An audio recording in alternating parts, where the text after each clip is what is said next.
Olá! No vídeo anterior, começamos a nossa revisão de circuitos lógicos, particularmente sobre a questão de flip-flop. No vídeo de hoje, nós vamos trabalhar com a continuidade deste assunto. Então, o que nós vimos no vídeo anterior? Nós trabalhamos com a configuração de duas portas NOR.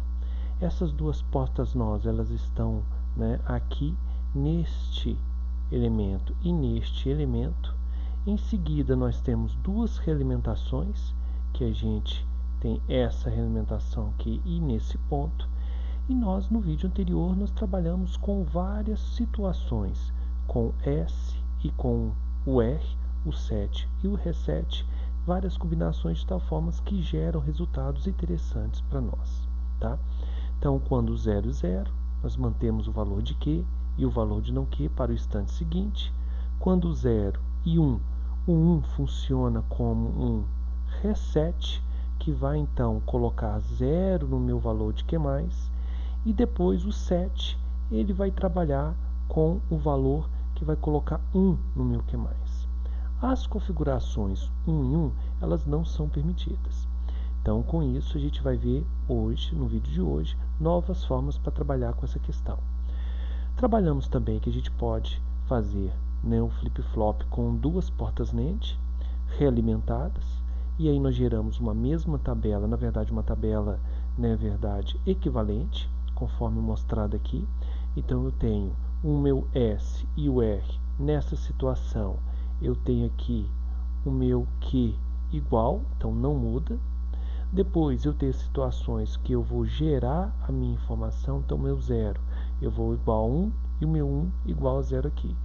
E ao contrário do flip-flop anterior, quando os dois forem zeros, dá uma situação não possível, porque eu coloco o meu Q e o meu Q barrado. Neste caso aqui, eu coloco esses dois valores como sendo iguais. Sendo iguais, é um resultado que não é permitido. Bem?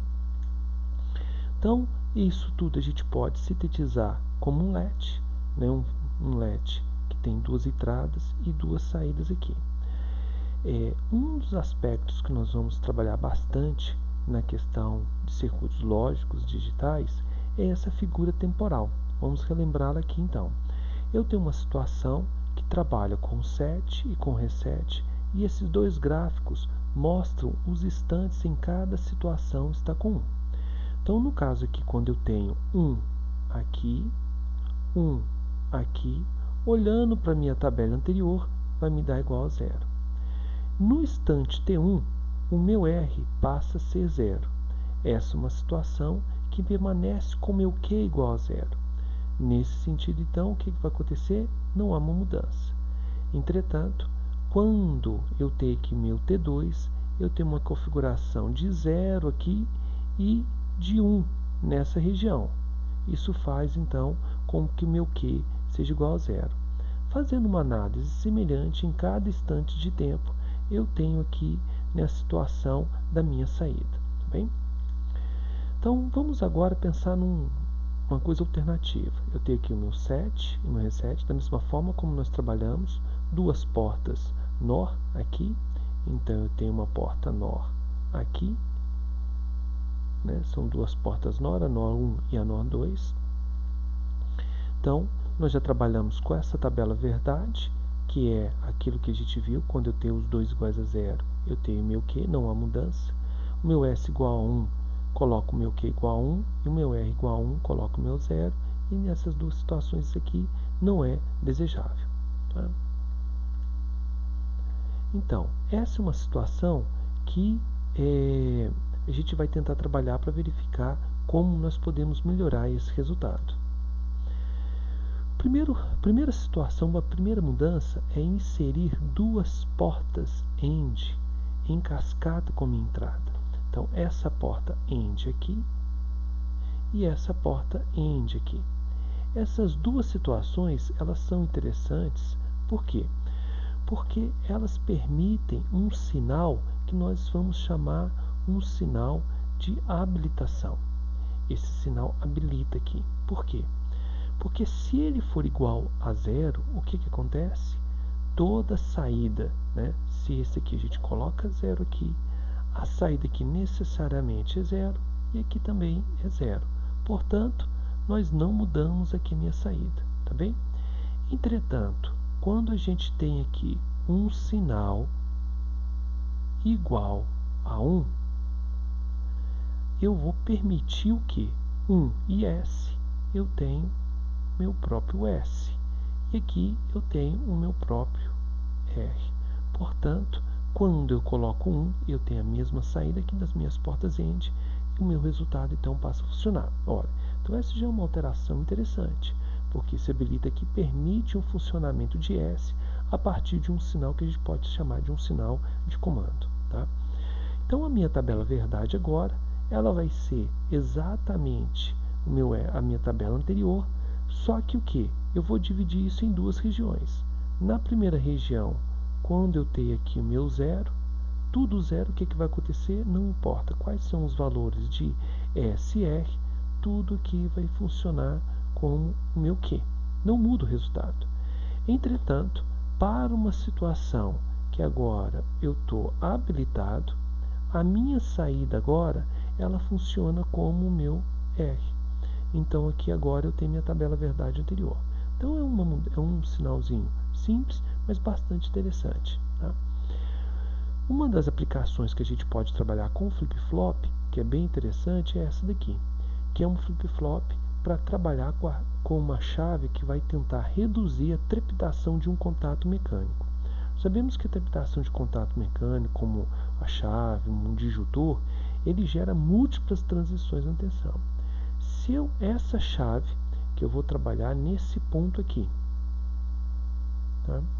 Essa movimentação mecânica, nesse sentido aqui, gera muitas movimentações, pequenos arcos, que pode gerar tanto resultados negativos para uma situação, né, eletrônica, ou mesmo risco, né, quando a chave ela é muito forte. Então, para evitar essa situação aqui mecânica, nós colocamos o que? Um flip-flop em série nesse sentido.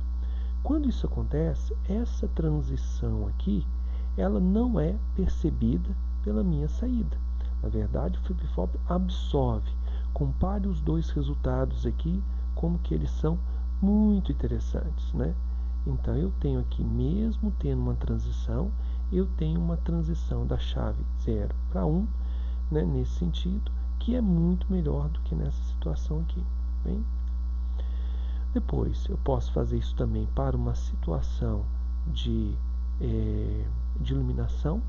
Isso daqui, alguns de vocês já podem ter visto ou percebido, às vezes, situações, principalmente em situações mais antigas, em postes, né, que eu tenho aqui um sensor, esse daqui é um transistor, né, que permite, né, mudar a sua característica de impedância a partir do momento que há uma presença de luz. Essa luz aqui, em função de oscilações próprias climáticas, próximas no dia a dia, pode gerar uma oscilação e ter o caso mesmo anterior.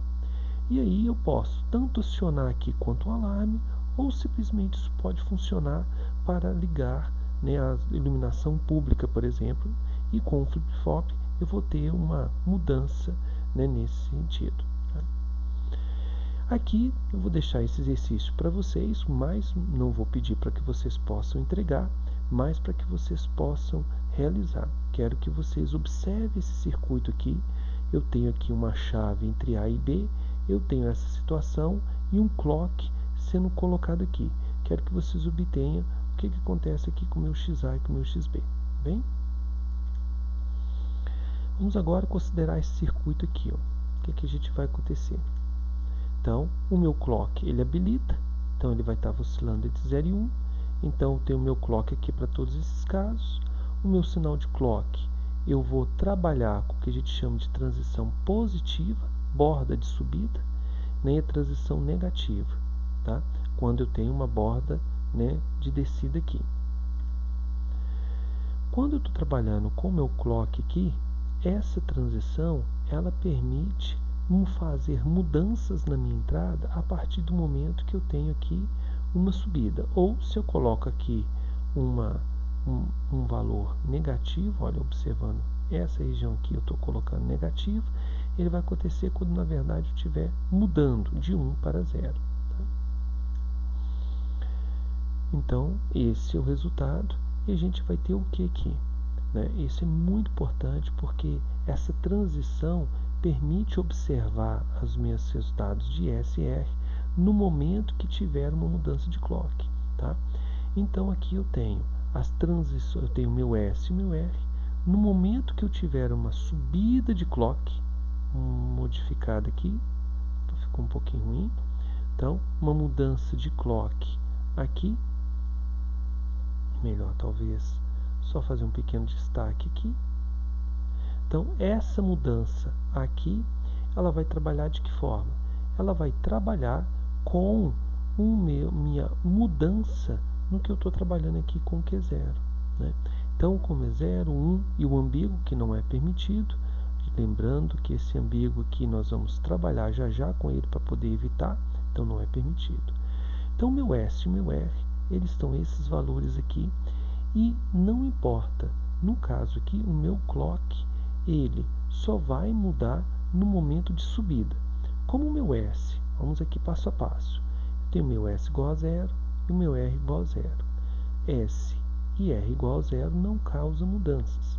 Mas isso, observe, olha, não há nenhuma mudança nessa região aqui. Por quê? Porque o meu clock está igual a 0. No momento que o meu clock muda para 1, nessa região aqui, vai acontecer o quê? Ele vai, então, permitir a influência do meu R e do meu S.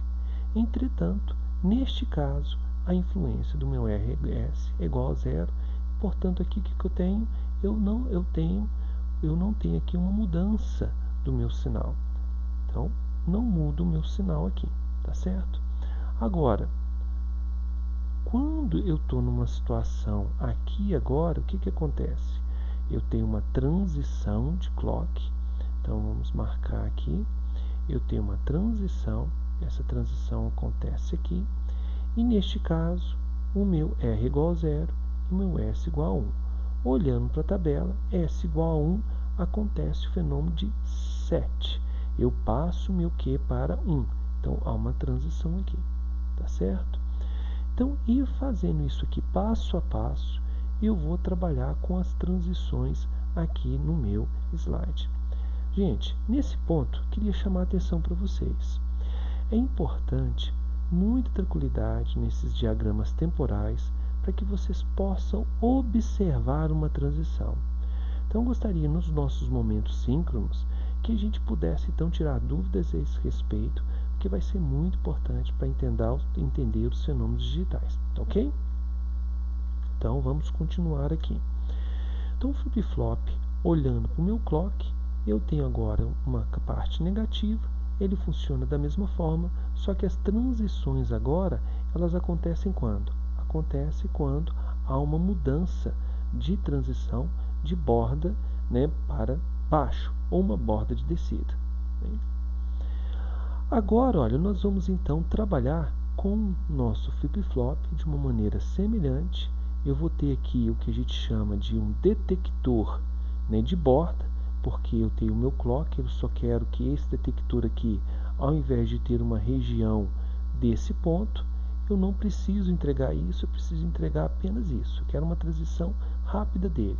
Então, esse aqui é um detector de borda. Tipicamente, isso pode ser feito com duas, né, chaves, né, em cascata, que o delay delas, o atraso delas já é suficiente para fazer isso. Bem? O que vai acontecer? Olha, como eu já havia dito, a gente pode trabalhar com duas cascas aqui, que isso é um detector de bordas. Então, observe que esse sinal ele está vindo para cá e o clock dele, contrário, está vindo para cá. Então, essa porta NOT, ela é responsável por realizar essa transição, esse delay aqui. Então, ao acontecer isso, eu tenho essa pequena transição e aí vai acontecer o quê? Apesar desse clock estar vindo para cá e o meu clock está vindo negativo, a minha resposta deveria ser 0.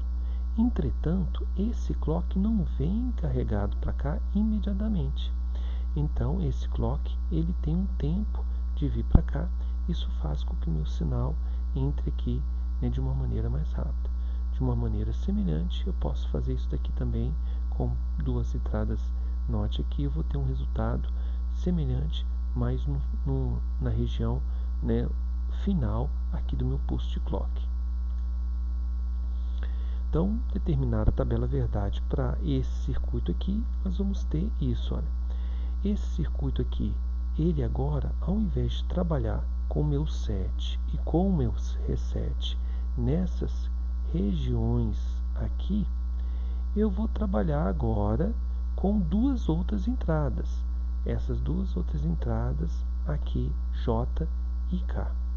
Essas 2 outras entradas agora, elas vão ter também ser controladas pelo meu clock, mas entretanto, qual a vantagem agora? Elas só acontecem, só modificam no momento que tiver o clock. Acontecendo isso, eu não vou ter problemas mais e eu vou garantir que o meu set e o meu reset não vão ser iguais. Nesse sentido, eu permito então que o meu J1 e 1 aqui eles possam acontecer, e o efeito agora, diferentemente, é o que? É haver uma mudança de valor. Então, quando o 0 e 0 não muda, quando for 1 e 0 aqui, eu vou ter igual a 1, quando for 0 e 1, eu vou ter igual a 0, e numa situação que eu tenho aqui, numa situação que eu vou trabalhar com o meu valor igual a 1, essa é uma diferença. Eu vou trabalhar com o que? Meu Q muda. O que significa Q mudar? Significa que se era 0, ele passa a ser 1. Se era 1, passa a ser 0.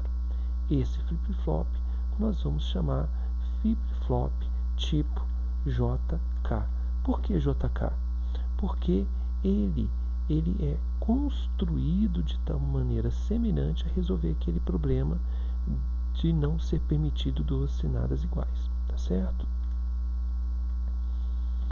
Ok, então esse nosso flip-flop, todo o esquemático aqui dele, esse é o bloquinho que representa esse meu circuito. Então aqui, muito importante a gente trabalhar com essa ideia, controlado pelo meu clock, e aqui a minha tabela verdade que sintetiza o meu flip-flop JK, tá? Determinar a saída desse flip-flop, pediria para que vocês fizessem aqui com calma, né? Então, no momento que vocês estiverem trabalhando, né, aqui, eu gostaria que vocês dedicassem um tempo, lembrando que as nossas aulas, elas acontecem de uma maneira diferente, como nos semestres anteriores. Nós pensamos que vocês devem dedicar pelo menos 6 horas por semana, né? Então, de maneira inegociável, os horários que nós temos, né, orientados aí pela coordenação, que são quartas e sextas-feiras, dedique esse tempo como se vocês estivessem indo à aula. Só que vocês podem ficar onde vocês estão, na casa, sua própria casa, ou na casa de parentes, mas vocês fiquem lá, né, estudando uma disciplina, tá certo? Isso é muito importante para que a gente dê continuidade. Um dos exercícios que eu gostaria então de fazer é esse daqui, que ele trabalha então com esse diagrama temporal, né, trabalhando com JK. Se vocês tiverem uma dúvida, vocês por favor entrem em contato, tá bem? Depois um outro tipo, né, que nós vamos trabalhar de flip-flop é o flip-flop tipo D. Ele é praticamente idêntico ao que nós temos, né, em relação ao flip-flop JK, só que ao invés de fazer uma ligação dupla em J e K, eu faço o que? Eu passo a ter uma ligação única. Eu tenho aqui o meu D aqui, esse meu D, ele vai ser então ligado ao J diretamente e por uma porta NOT ao K, tá? E o esquema dele simplesmente pode ser visto dessa forma aqui, né, como aqui na figura D, tá ok? Qual vai ser o resultado? Esse vai ter uma tabela super simples. Quando é 0, eu transmito meu valor 0 para Q, e quando é meu 1, eu transmito o valor para Q quando há transições aqui do meu clock. Tá? Então essa tabela verdade é uma tabela super simples, bem interessante, que a gente trabalha aí de uma maneira né, que a gente consegue fazer isso de uma maneira relativamente simples aqui, né, do nosso trabalho, tá bem? Então vamos lá. Por que o flip-flop D ele é muito interessante? Porque com o flip-flop D nós podemos fazer transmissão de informação. Vamos ver esse circuito aqui, ó. Circuito lógico combinacional pode ser qualquer coisa, pode ser um alarme, pode ser um semáforo, pode ser qualquer informação. Se eu tenho agora aqui as minhas entradas ligadas, né, essa entrada aqui, ó, considere que ela está ligada aqui, só para não ter problema. Então essa ligada X aqui também é o D, e o YD e o Z aqui é o D. O que acontece? Isso daqui, ele vai transmitir essas saídas para o lado de cá no momento que eu tiver uma transição de clock, tá bem? Então agora, esse daqui é um circuito maior e nós vamos acrescentar agora duas novas informações. Eu vou acrescentar o meu preset e o meu clear. Observe que esse meu preset ele está tanto aqui na minha entrada, né? Se a gente pegar aqui, meu preset, olha, ele está vindo aqui, ele entra aqui também na minha entrada, e depois eu tenho aqui o meu clear, que ele vem aqui e ele também tem aqui na minha entrada, tá certo? Agora, além dele estar vindo aqui, o meu preset, ele vem aqui, olha, e também aqui, ou seja, ele vai funcionar como uma informação. Observe que se eu coloco 0 aqui, não importa o que está entrando. Uma porta NAND com uma única entrada 0, se eu coloco 0 aqui, necessariamente eu tenho 1 aqui, tá certo? Se eu coloco aqui agora 0, eu vou ter necessariamente aqui 1. Se eu coloco aqui agora, como a gente vai trabalhar aqui para funcionar, o que eu vou fazer? Olha, vamos utilizar da própria palavra, né, que nós vamos trabalhar aqui. Se eu coloco aqui agora, né, a minha informação de 0 aqui, o que eu vou ter? Eu vou ter aqui o meu Q barrado igual a 1. Se eu tenho o meu Q barrado igual a 1, eu tenho aqui igual a 0. Então, eu estou fazendo o quê? Eu estou limpando a minha informação, por isso o nome é clear. Tá? Então, nesse sentido, olha o que nós temos. A gente tem agora um flip-flop mais amplo, flip-flop JK, né, com duas entradas, um clock, um preset e um clear. Essa informação, o que acontece? Eu estou agora colocando um barrado aqui, importante a gente colocar essa lógica negativa, tá? Lógica aqui negativa. Então, quando o meu preset é igual a 1 e o meu 1, eu estou, na verdade, entrando com 0. Então, isso não muda o que eu estou trabalhando lá, né, anteriormente. Tá bem? Agora, o que vai acontecer aqui? Ó? Quando eu estou nessa situação aqui de preset e clear igual a 1, essa situação aqui, né, o meu Q não muda, porque eu vou estar dando igual a 0. Agora, nessa situação, o que eu tenho? Eu tenho um clear assíncrono, tá? Então, quando eu estou aqui com o meu valor igual a 0, eu estou limpando os meus resultados, tá bem? Ok. Determinar a forma de saída aqui, o meu J igual a 1, eu tenho meu clock, preset, clear igual ao meu Q, tá?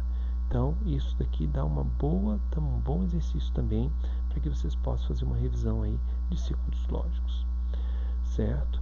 Então, aqui agora, trabalhando com uma outra forma de onda, e depois aqui alguns parâmetros de temporização para a gente trabalhar. Então, determinar a forma de onda de saída, considere o tempo hold igual a nulo, ou seja, não há um tempo de saída, né, gasto para trás do meu circuito. Então, quando há transição, quando eu tenho uma transição, eu tenho uma mudança do meu sinal. Tá? Então, ó, essa transição, quando eu tenho hold nulo, significa que não há nenhum atraso do meu elemento. Bem? Necessidade de evitar resultados desejados e determinados provenientes de uma ação assíncrona. Então, quando eu estou trabalhando aqui com hold. Então, o que acontece? Chave de trepidação, eu tenho aqui meu clock. Quando eu tenho uma porta end aqui, isso serve, então, para fazer esse controle. Para evitar o quê? Pulsos parciais nessa região. Então, o sinal assíncrono em A pode produzir pulsos parciais em X. Bem? Necessidade de evitar resultados, o que eu faço? Para que eu possa colocar isso aqui, ao invés dessa trepidação vir para cá, eu coloco um flip-flop tipo D. Esse flip-flop tipo D vai fazer o quê? O que eu tenho aqui de mudança da minha chave, ele vai fazer uma transição daqui para cá, sem haver sem haver aí o que a gente chama de trepidação. Então eu tenho pulsos completos durante essa região, tá? Armazenamento e transferência de dados, eu posso então de um flip-flop passar para outro através dos meus pulsos. Isso também é bastante útil, tá? Aqui no caso, a lei da possibilidade de armazenamento e necessidade de transmissão de informação. Então eu tenho aqui várias entradas, a transferência paralela de dados. Eu posso trabalhar aqui com várias portas desse jeito, trabalhando aqui com o meu circuito, eu tenho aqui vários flip-flops trabalhando desse resultado. E aqui fica mais evidente com essa figura, que eu tenho? Olha, eu tenho aqui todo esse conjunto de dados, esse conjunto de dados aqui, ele é de uma parte do meu circuito, um barramento do meu circuito. Depois, quando eu tenho aqui um clock, nesse momento aqui, eu tenho uma borda de subida, todos esses dados, eles passam para cá, tá? À medida que o clock está acontecendo. O armazenamento paralelo, ele permite então que eu possa transferir essa informação de vários dados, aqui neste caso em série ou em paralelo, ele funciona do mesmo jeito. Quando eu estou trabalhando agora, olha, esse nome aqui já vai ser muito importante para a gente. Registrador, que seria um conjunto de flip-flops.